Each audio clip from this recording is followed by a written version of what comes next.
I got another project here. This one came from Chuck at Outsidescrewball.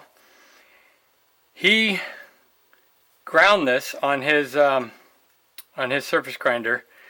It was given to him, or a guy in San Jose asked him if he could grind it for him, which he did. Somebody else machined it. I guess it's going back to that person once I get done scraping it in.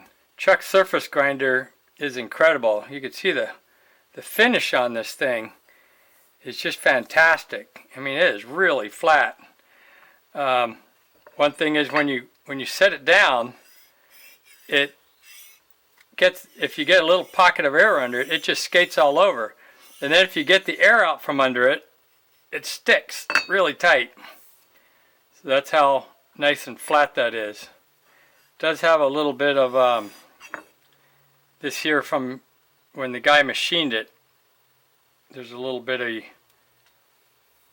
something in there.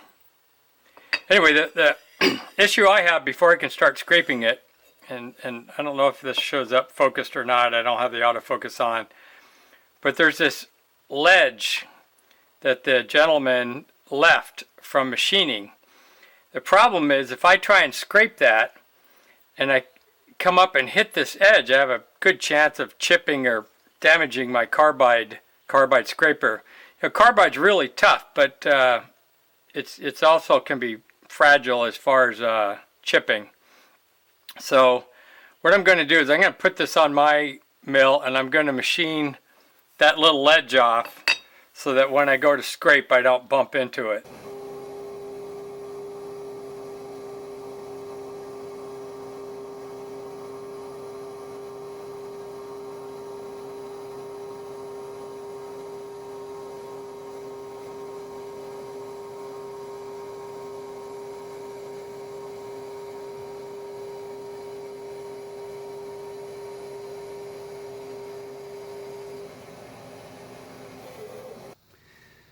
Okay, took it over to the surface plate and I rubbed it around. I'm not even going to bother bluing it at this stage or marking it. But you can see that this here got polished and it's polished along here and it's polished here. Those are the high spots. So what I'm going to do now before I go mark it up, I'm just going to go ahead and do a pattern this way and a pattern this way. Concentrating, I'll go this end, especially this corner, I'll do that twice and then leave the center alone. Then I'll go mark it and then I'll have something to compare it to. Right now it's so flat and it just hovers around on the table that or on the surface plate that it doesn't really leave a good mark.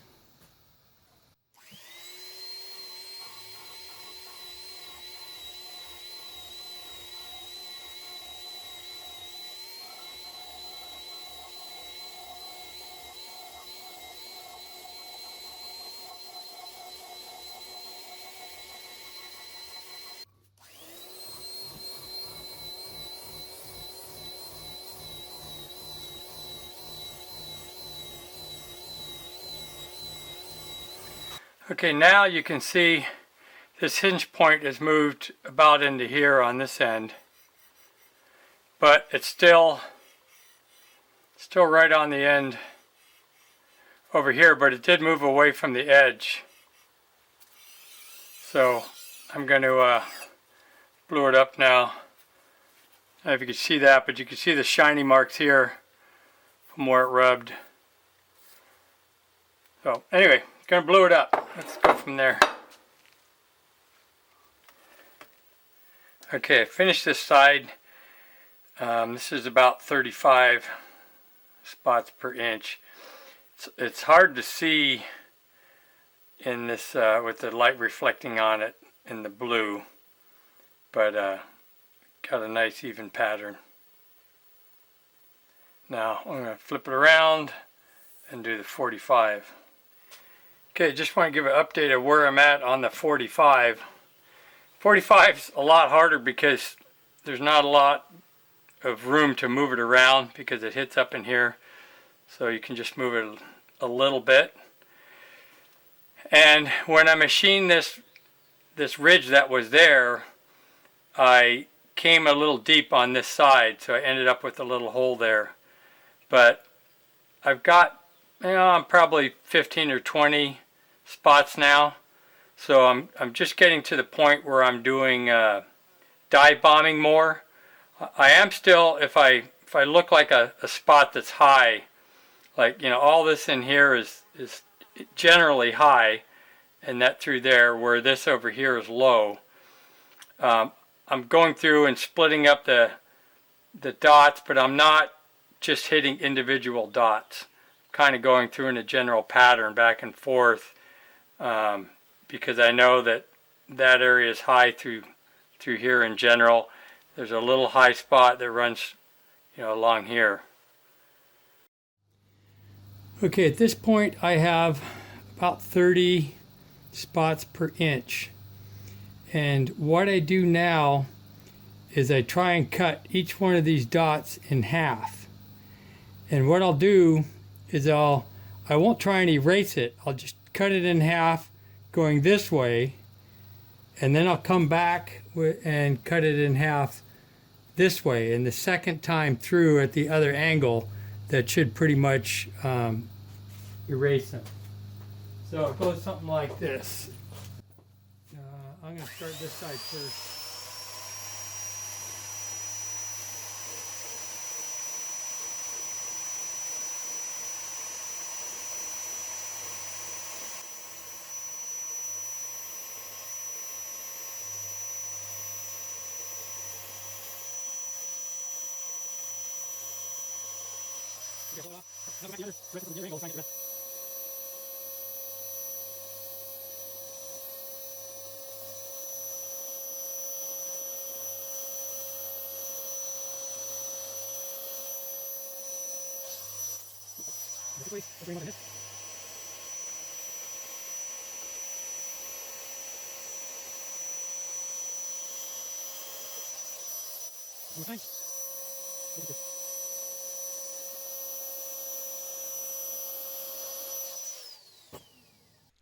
I lost the last bit of video, so I'll just explain that the project's done. I've got about 35 spots per inch. The spots are a little heavy there because I just added fresh ink to my surface plate, so they tend to be a little fatter. But all in all, it's ready to go, and Chuck will stop by and I'll leave it out front and he can pick it up and deliver it to the person who started this project. It was nice doing this collaboration with Chuck, and I hope to do more in the future.